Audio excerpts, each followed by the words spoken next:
falavam esses dias, a gente dá as mãos aí embaixo, e eles estavam, vai chegar a sua vez, hoje é sua vez, hein, pastor, hoje é sua vez. Eu falei, então, quando chegar a minha vez, a gente está lá de mãozinha dada ali, e eu, cai dura. Mas vamos lá, gente. Eu também preparei uma palavra para vocês, nesses 12 dias, né, que a gente está ministrando sobre a vida de vocês, e Deus também me deu uma palavra, né, nesta noite para vocês. E eu quero começar lendo Isaías 38:1, que é o texto base da minha mensagem. Naqueles dias, Ezequias adoeceu de uma enfermidade mortal. Veio a ele Isaías, filho de Amós, o profeta, e lhe disse: assim diz o Senhor, põe em ordem a sua casa, porque morrerás e não viverás. Vamos orar. Baixa sua cabeça.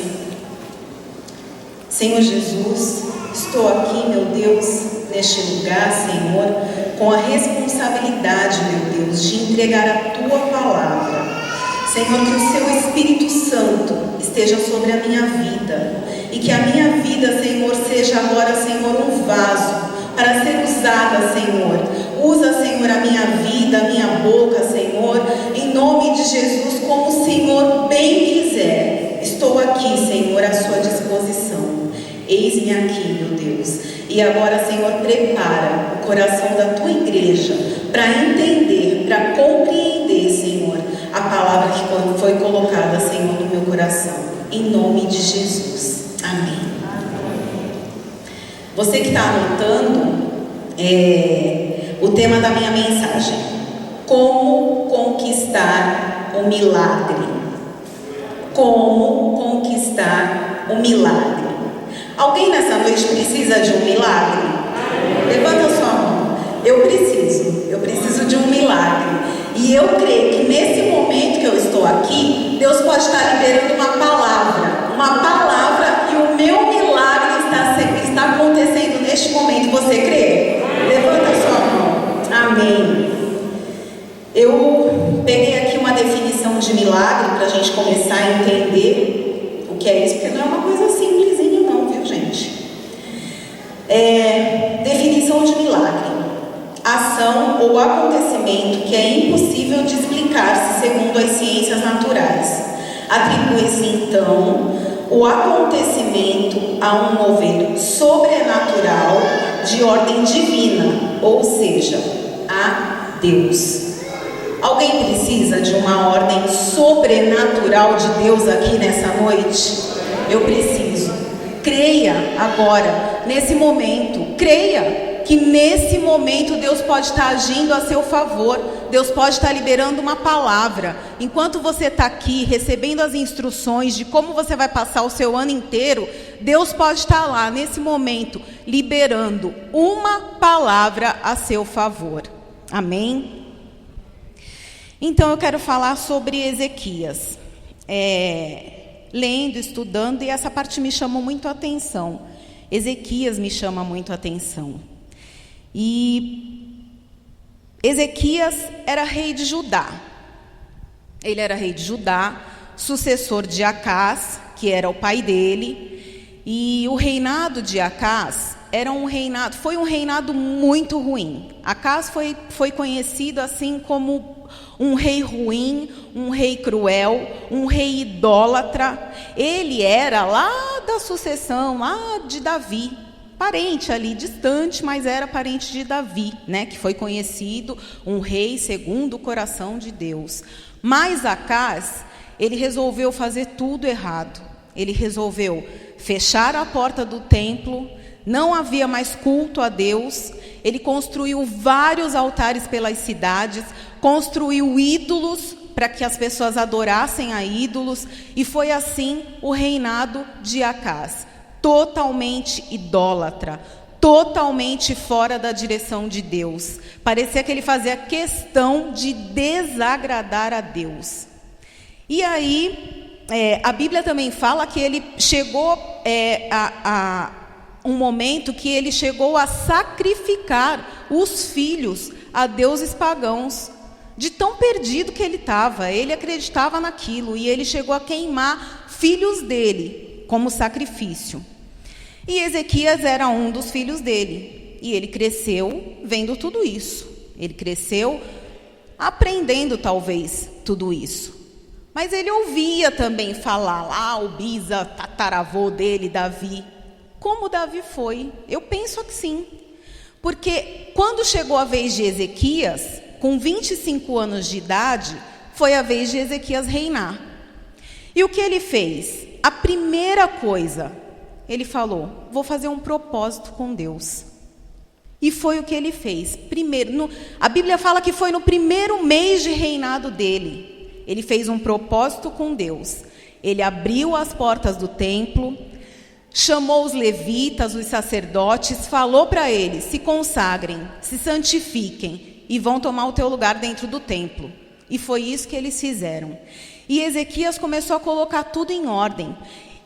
Eu acredito que não foi fácil para Ezequias. Não foi um momento fácil. Por quê? Ele estava começando uma nova lei, né, vamos dizer assim, num lugar onde só tinham pessoas idólatras, né, num lugar onde as pessoas não acreditavam no Deus que Ezequias estava querendo mostrar e apresentar para eles novamente.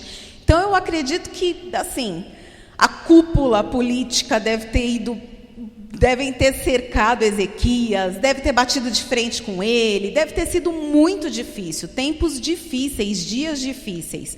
Mas Ezequias, ele tinha um propósito, e ele sabia com esse propósito que ele queria alcançar na vida dele.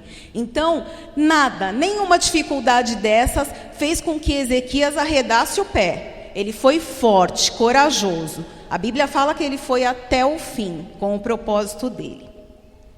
Então, Ezequias foi lá, né, começou a colocar Judá toda em ordem. E teve até uma anotação que eu fiz aqui, que eu já estava esquecendo de falar, que isso também me chamou a atenção. Ezequias, ele cresceu vendo o pai fazendo as coisas erradas, vendo o pai adorando a outros deuses. Porém, Ezequias não quis isso para a vida dele, né? Isso me chamou a atenção por quê? Porque tem muita gente que, eu sou assim, eu faço isso, olha, eu não queria fazer, eu não queria ser assim, mas o meu pai era assim, o meu avô era assim. Aqui a gente tem um exemplo muito claro, que se você quiser, você pode escolher ser uma pessoa diferente, né? Ontem a gente ouviu aqui sobre o espírito diferente, né? Então, Ezequias, ele começou assim, ele já não queria fazer nada o que o pai dele tinha feito, ele não queria cometer os mesmos erros que o pai dele havia cometido. E aí, Ezequias começou a colocar Judá em ordem, já estava o templo lá aberto, as pessoas já estavam começando a entender, e teve um resultado sobre isso. A escolha de Ezequias, né, a escolha de fazer a coisa certa, teve já um resultado, os resultados começaram a aparecer. Mas aqui, o que eu anotei sobre a escolha e sobre as bênçãos, sobre as escolhas que Deus põe na nossa vida, né? Porque a nossa vida, ela é construída por escolhas. E Deus fala isso: eis que ponho diante de ti a bênção e a maldição, a vida e a morte. E ainda dá uma dica, né? Escolhe, pois, a vida para que vivas tu e a tua semente. Deus põe diante de nós as escolhas e nós sempre vamos arcar com o resultado das nossas escolhas, sendo elas boas ou más. Então, Ezequias, ele começa escolhendo ser reto aos olhos de Deus. Ele começa escolhendo agradar a Deus. E aí, o propósito dele de buscar, de ensinar aquele povo, voltar a buscar a Deus. Quando ele vê que as pessoas já estão entendendo o que é, por quê? Porque Deus tem, gente, o melhor dessa terra foi preparado para nós. Deus fez para nós o melhor dessa terra. Só que para nós alcançarmos, tem algumas regras, né? Deus não fez, o melhor da terra é para os meus filhos, toma, filhinhos. Não, você precisa construir a sua história. Deus não te dá nada de mão beijada, entendeu? Você precisa escolher, você precisa construir a sua história. Então,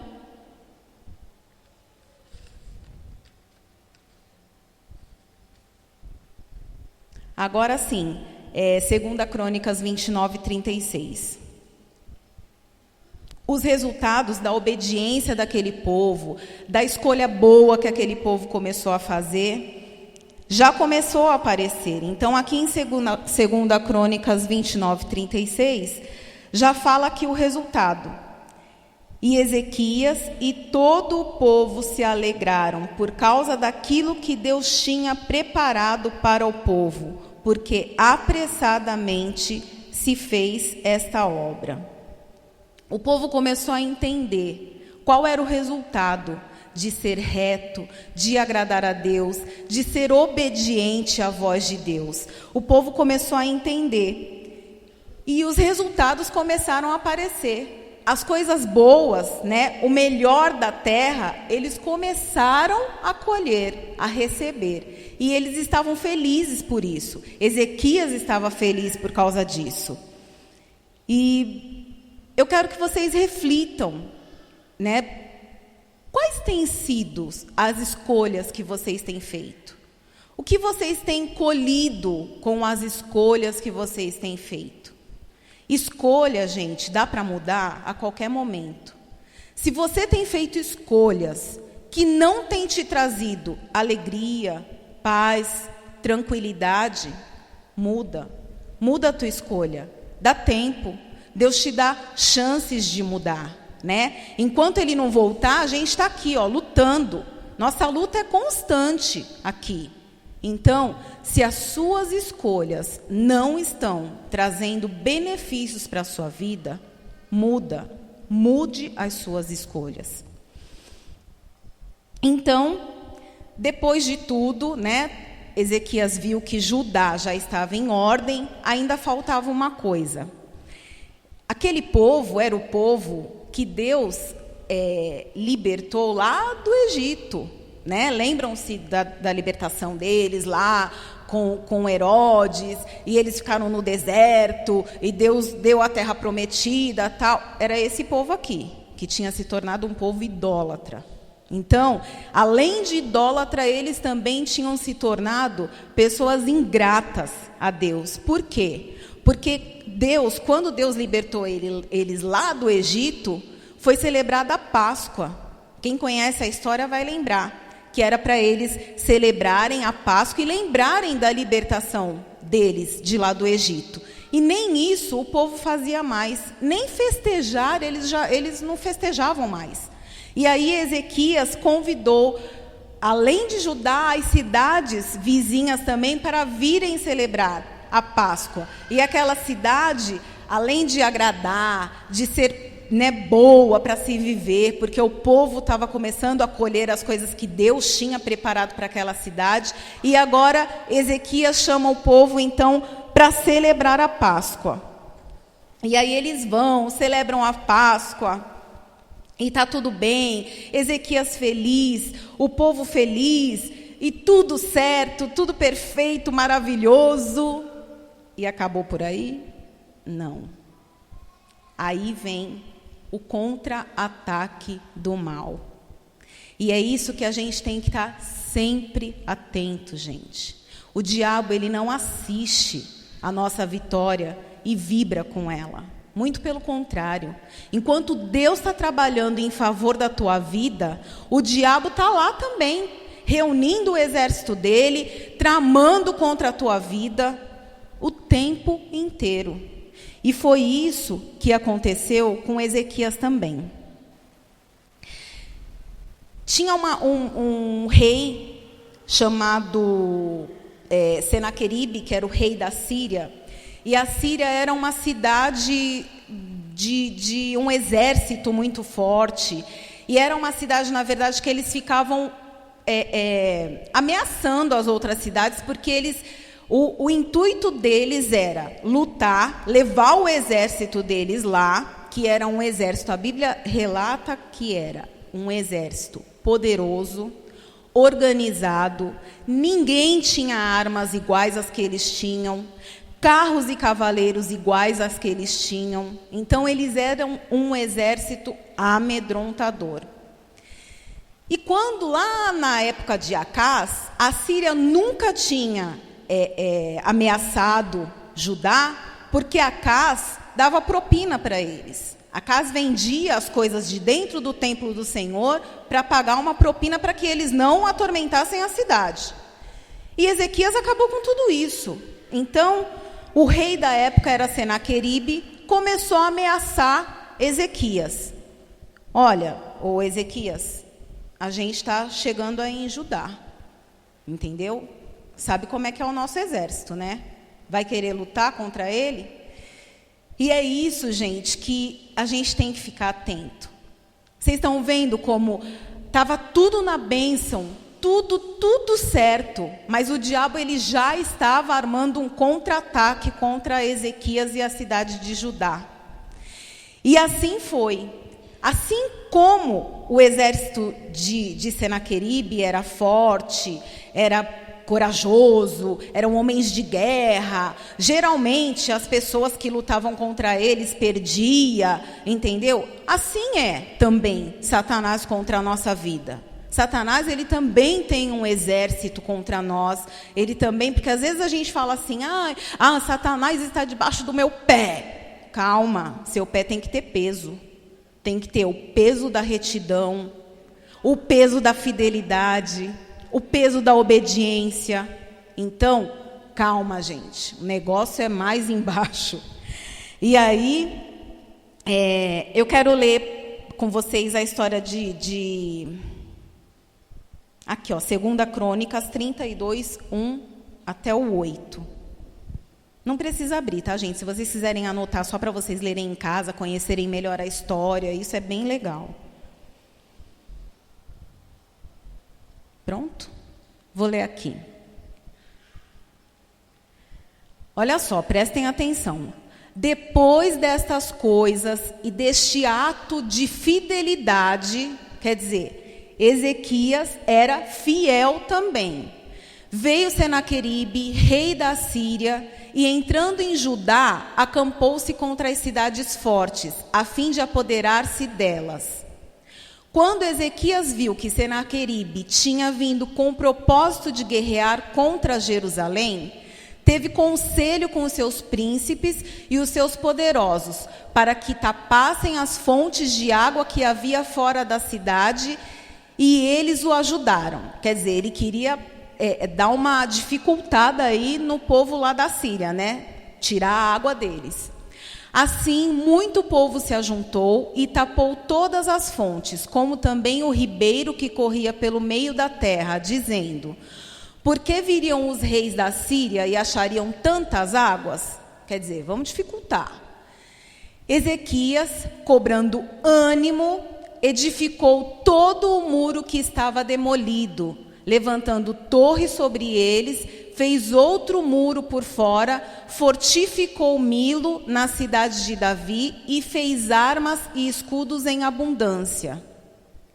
Então, pôs oficiais de guerra sobre o povo e, congregando-os na praça, junto à porta da cidade, falou-lhes ao coração, dizendo: sede corajosos e tende bom ânimo, não temais, nem vos espanteis, por causa do rei da Síria, nem por causa de toda a multidão que com ele está, pois há conosco um maior do que está com ele.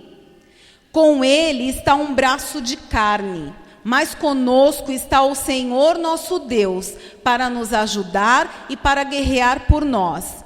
E o povo descansou nas palavras de Ezequias, rei de Judá. É assim que nós temos que confiar. O diabo tem lá o seu exército forte? Tem sim, mas nós temos uma arma poderosa contra eles. Nós temos Deus na nossa vida, que é o nosso braço forte. Deus, Ele está pronto para lutar as tuas guerras. Deus está pronto para lutar a sua batalha.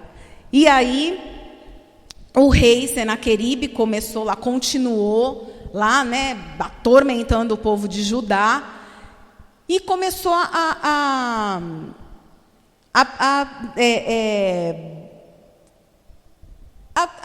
querer afrontar, né, afrontar o povo de Judá. E aí, a Bíblia fala que Ezequias já tinha lá conversado com o exército dele, já estava tudo certo, todo mundo preparado. Ele fez armas, construiu as fortalezas, levantou tudo, conversou com o pessoal, encorajou o povo. Olha, gente, se a gente precisar lutar, tá tudo certo, entendeu? Sejam fortes, corajosos, nada de ficar aí chorando pelo canto, tremendo de medo, nada disso. Façam a coisa certa. Sejam fortes e corajosos. E aí, Ezequias vai e ouve falar que o rei da Síria estava blasfemando contra o Senhor, né? Porque o rei da Síria, ele também era ele achava que ele era o bambambam do pedaço, né? E era até, porque ele conseguia bastante cidades. E o povo já estava forte. Por quê? A Síria também era uma cidade, um país, onde o povo de lá, eles eram muito maus, eles eram perversos, as cidades que eles conquistavam, eles levavam as pessoas como escravas, eles mutilavam as pessoas, eles degolavam as pessoas. Então, não era um exército forte realmente, entendeu? Inclusive, até domingo passado, o Clebinho falou sobre Jonas. A capital da Síria era Nínive, era para onde Deus estava mandando Jonas. Jonas, ele não se acovardou à toa, entendeu? Ele sabia para onde ele estava indo, que era a cidade das pessoas fortes, eles eram ruins. Mas mesmo assim, Deus lá na frente lembra, que Deus teve misericórdia deles. Jonas foi, pregou e eles se converteram. Mas vamos lá. Bom, depois de todas as blasfêmias lá que Senaqueribe fez contra o povo de Israel, de Judá, e falando que nenhum Deus tinha livrado povo nenhum, de que eles tinham tido batalhas, não era o Deus de Ezequias que ia livrar aquele povo das mãos dele, que ele também iria conseguir. E aí, depois disso, depois de que Ezequias arruma toda a cidade, o exército, estava tudo certo, ele para e ele vai orar, né? Chama o profeta Isaías, filho de Amós, oraram por causa disso e clamaram ao céu. Deus, ele muitas vezes, ele espera o nosso clamor. Ele quer ouvir a tua voz. Ele quer que você se identifique. Ele quer saber qual é a sua vontade. Ele quer escutar você. Você precisa falar para ele. O que você quer? E aí, ele vai entrar com a providência dele. Então, no capítulo... Continua para mim, filho, 21. Então o Senhor enviou um anjo que destruiu no arraial do rei da Síria todos os guerreiros valentes, e os príncipes e os chefes. Ele, pois, envergonhado, voltou para a sua terra. E quando entrou na casa de seu Deus, algum dos seus próprios filhos o mataram à espada. Quer dizer, o povo de Judá não precisou nem lutar contra Senaqueribe, porque Deus entrou com providência. Deus ouviu o clamor de Ezequias e entrou com providência. A Bíblia fala que naquela noite, Deus enviou um anjo, um só. E ele destruiu 186 mil soldados dos assírios. Será que Deus pode fazer alguma coisa por você? Será que Deus pode fazer alguma coisa por você? Ele mandou um anjo e foram 185 mil soldados mortos, sem ninguém, sem os servos dele colocarem a mão. Foram mortos. E a Bíblia fala que Senaqueribe voltou para a cidade dele, para a terra dele, envergonhado. E lá, quando ele foi prestar culto, os próprios filhos dele o mataram à espada. Então, Ezequias, assim, ele estava vibrando, estava tudo bem, gente. Deus estava, assim, abençoando poderosamente Judá. Deus estava falando sim para tudo que eles estavam fazendo. Deus estava aprovando. E aí, um certo dia, bate na porta do palácio o profeta Isaías. E veio com uma notícia para Ezequias. Coloca para mim, filho, 38:1. E naqueles dias, Ezequias adoeceu e esteve à morte. E veio ter com ele o profeta Isaías, filho de Amós, e lhe disse assim: assim disse o Senhor, põe em ordem a tua casa, porque morrerás e não viverás.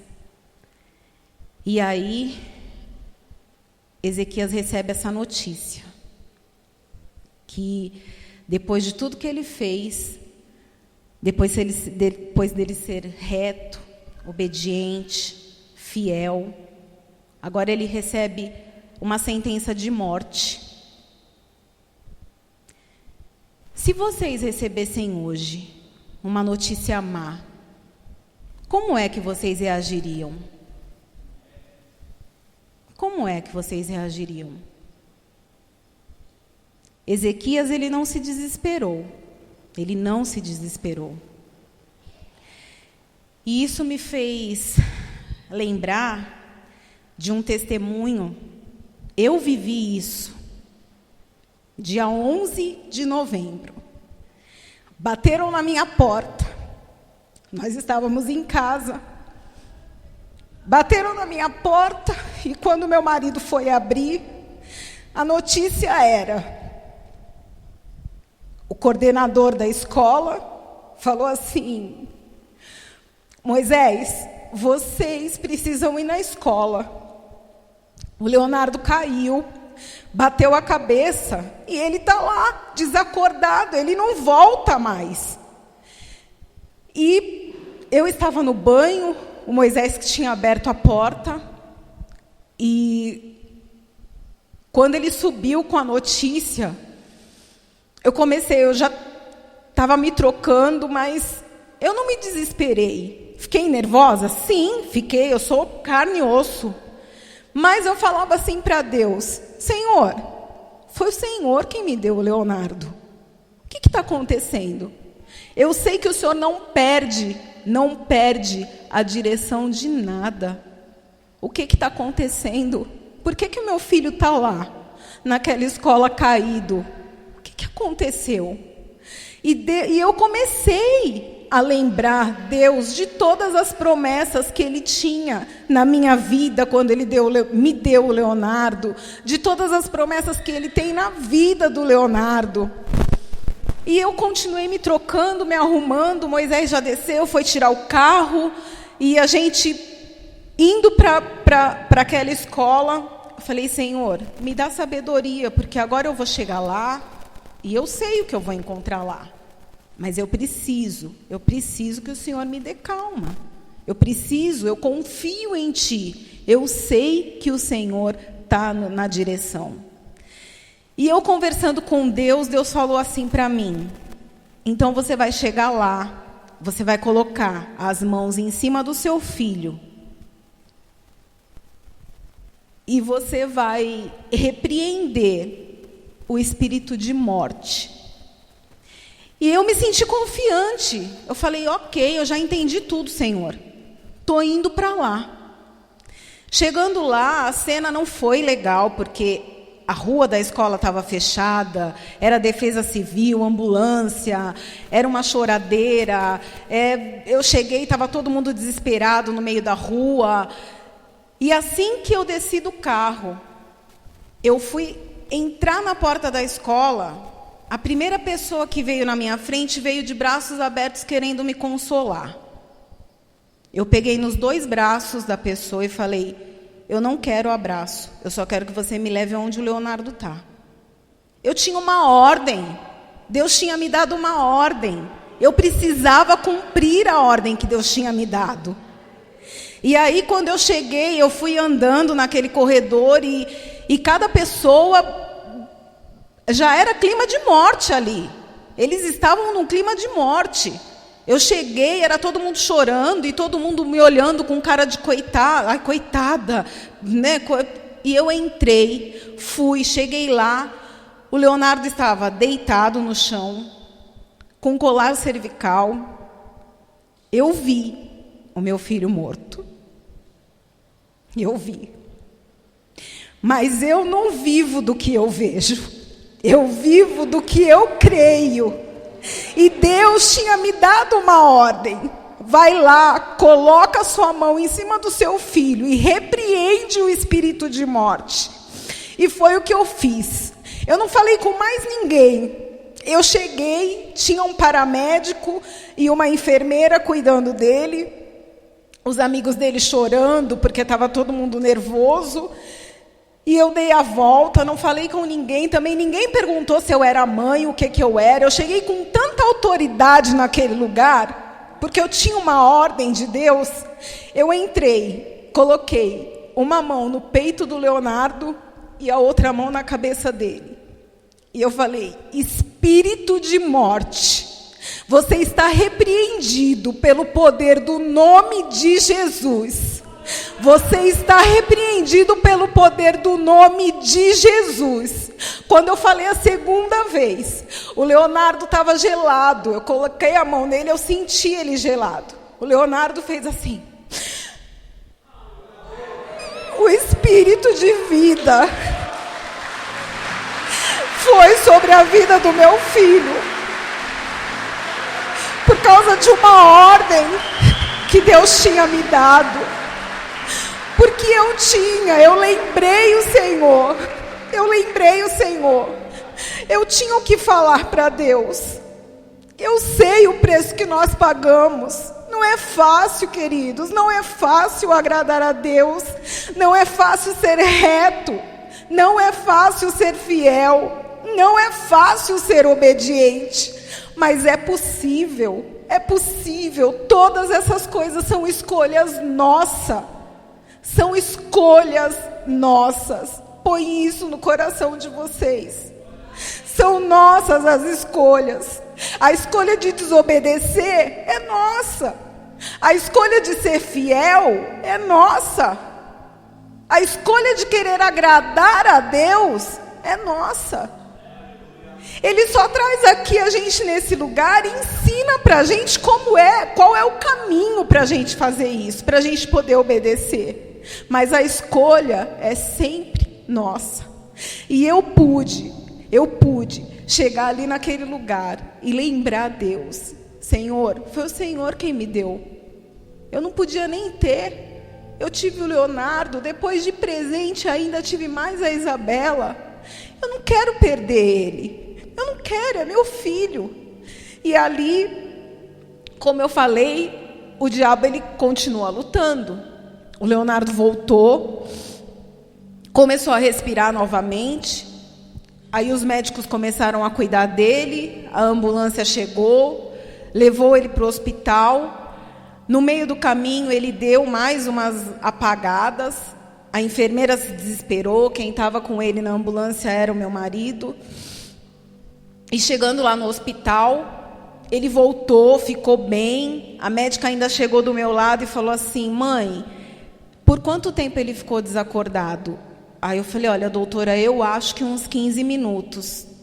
Ela olhou para mim, bateu no meu braço e falou: ah, tá bom, mãe, 15 minutos o cérebro dele não ia aguentar, não. Eu falei: ok. Depois, quando os meninos chegaram, ainda falaram, não, ele ficou acho que uns 20 minutos desacordado. Mas eu não queria saber, eu queria saber que o milagre estava feito, Deus já tinha devolvido a vida para o meu filho, eu não entendo nada disso, eu não queria. E aí eu falei, e agora? Qual é o caminho? Eu preciso fazer exames, né? Vamos cuidar, é a nossa parte. Ela falou, então, agora ele vai fazer uma ressonância e a gente vai ficar esperando para ver como é que... Vamos fazer um raio-x para ver se ele não machucou a cabeça. E o interessante foi que o Leonardo bateu a cabeça na quina de uma porta. Ele bateu a testa na quina de uma porta. E desmaiou na hora. Só que eu falava para ele, filho, onde você bateu a sua cabeça? Ele falava, mãe, eu não lembro. Falava, filho, eu vou apertar um pouquinho a sua cabeça para ver se você sente alguma dor. E eu apertava a cabeça dele um pouquinho, né? Aquela coisa de mãe, aquele cuidado de mãe. Ele falava, mãe, não dói nada, eu não sei onde foi que eu bati. E nem uma marquinha. Porque bater na quina de uma porta, no mínimo, são uns 2 pontinhos ali, né? Na testa, ainda mais a testa que é pele e osso. Nada, não ficou nada na cabeça do Leonardo. E aí ele fez o raio-x, estava tudo bem, não deu nada, eles tiraram o colar cervical, já pôde ficar ali. E aí o médico falou, olha, ele vai ter que ficar sem comer nada até às 5 para a gente poder fazer a ressonância. Às 5 horas, em ponto, entrou a enfermeira, veio buscar a gente foi para a ressonância, fizemos lá a ressonância magnética. O médico já me recebeu para poder falar sobre a ressonância. Ele olhou e falou, mãe, fica tranquila, está tudo bem. Agora ele vai poder comer, só que ele precisa continuar em observação até as 8 horas da noite, para ver como é que o estômago dele vai reagir, se ele vai vomitar, aquelas coisas, os cuidados todos de quem bate uma cabeça. E aí a gente ficou ali. Naquele dia a gente fez uma festa lá no UPA, né? Colocaram a gente até para dentro de uma salinha, porque falaram, gente, vocês estão causando aqui, todo mundo quer vir, quer ver, quer saber, porque o comentário era geral. Chegou uma mulher lá e expulsou um espírito de morte de uma criança lá, e ele está lá, está no UPA, está bem. Então, queriam ir lá ver, e passavam, tal, e a gente estava lá, esperando dar 8 horas da noite. E era uma quarta-feira, dia de culto, e ele começou, mãe, 8 horas, já deu 8 horas, mãe, vai lá atrás do médico, vai lá ver. Ele falou que 8 horas ia me liberar. Aí eu fui procurar o médico, e eu encontrei a primeira médica que atendeu ele, porque o médico já tinha ido embora. Aí eu falei, doutor, olha, já deu 8 horas, o doutor falou que 8 horas a gente já podia ser liberado, ir embora. Ele comeu, não teve nada, tá tudo bem. Ela falou, então tá bom. Aí ela falou, cadê a ressonância dele? Aí a enfermeira falou assim, tá aí. Ela passou a mão na ressonância, olhou, aí falou, mãe, entra aqui um pouquinho na salinha comigo. Aí a gente entrou para dentro do consultório, ela colocou a ressonância no quadro de luz e falou para mim assim, então, mãe, deu um coágulo na cabeça dele. É pequeno, é bem pequenininho, mas está aqui. Aí eu falei, não. Falei, não aceito isso. E ela ela falou assim, mãe, tá aqui, ó. Ela riscava com a tampa da caneta, colocava em cima. Realmente, eu estava vendo. Era uma ressonância, a cabeça estava ali e o coágulo também estava ali. E eu falei, não. Deus não faz nada pela metade. Não, o milagre foi feito. O diabo não vai conseguir apagar o brilho desse milagre. E eu falei assim para ela, doutora, a senhora me desculpa, mas dá para a senhora olhar de novo? Ela falava, mãe, tá aqui. Ela começou a ficar irritada comigo. Mãe, tá aqui, ó, aqui, ó, aqui, ó. Agora eu não vou poder liberar ele. Agora vocês vão ter que ser encaminhados para um neurologista. E ela começou a falar aquilo, e eu falava, Senhor, eu não aceito isso, eu não aceito isso para a vida do meu filho, um milagre aconteceu, eu não quero duvidar, porque foi o Senhor quem fez. E quando a gente estava ali naquela guerra, ela querendo me convencer de que tinha um coágulo, e eu clamando o nome do Senhor, entra a enfermeira porta dentro e falou assim, doutora, essa ressonância não é do Leonardo. Essa ressonância é da dona Nadir. Aí ela olhou o nome na ressonância e falou: mãe, você me perdoa? Eu falei: perdoo. Eu estou entendendo tudo que está acontecendo. Me dá a ressonância, eu posso ir embora então? Ela falou: pode, me perdoa. Essa ressonância não é a dele. Aí ela olhou a dele e ainda me confirmou: mãe, vida normal, tá tudo bem com o Leonardo. Glória a Deus. O diabo não conseguiu apagar o brilho do milagre de Deus. Nós ainda naquele dia viemos para a igreja. E o Leonardo ainda foi fazer as coisas dele. E hoje foi tempo difícil. Foi um tempo difícil, sim. Mas hoje serve só de testemunho. Só de engrandecimento do nome do Senhor Jesus. Mas o que eu quero falar para a gente terminar é que quando Ezequias recebeu essa notícia também, ele fez uma coisa. Ele clamou. Ele clamou. Coloca para mim, filho, o versículo, isso. Ezequias, então, ele virou o seu rosto para a parede e orou ao Senhor. E disse: lembra-te agora, Senhor, peço-te, de que modo tenho andado diante de ti em verdade, e com o coração perfeito, e tenho feito o que era reto aos teus olhos. E chorou Ezequias amargamente. O que você tem para falar para Deus? Será que você tem essas coisas para apresentar? Qual é a história? Você tem alguma coisa para fazer Deus se lembrar? Deus se lembrar para ter misericórdia, para mudar a tua história, para mudar a sua sentença? O que você tem escolhido? O que você tem construído até hoje? Você pode ter autoridade e lembrar o Senhor de algumas coisas boas, de algumas escolhas, de algum que você fez para agradar a Ele? Analisa isso. Ezequias teve, e aí ele teve um resultado. Então veio a palavra do Senhor a Isaías dizendo: vai e dize a Ezequias: assim diz o Senhor, o Deus de Davi, teu pai: ouvi a tua oração e vi as tuas lágrimas. Eis que acrescentarei aos teus dias 15 anos. Este foi o resultado do clamor de Ezequias. Este foi o resultado dele poder lembrar o Senhor de todo o esforço que ele fez para agradar o Senhor. Foi o resultado de uma mudança de sentença. É isso que você precisa na sua vida nessa noite? Que Deus mude a sentença da tua vida? É isso que você precisa? Levanta a sua mão. Se identifica, viu, gente? Vocês precisam aprender a se identificar para o Senhor.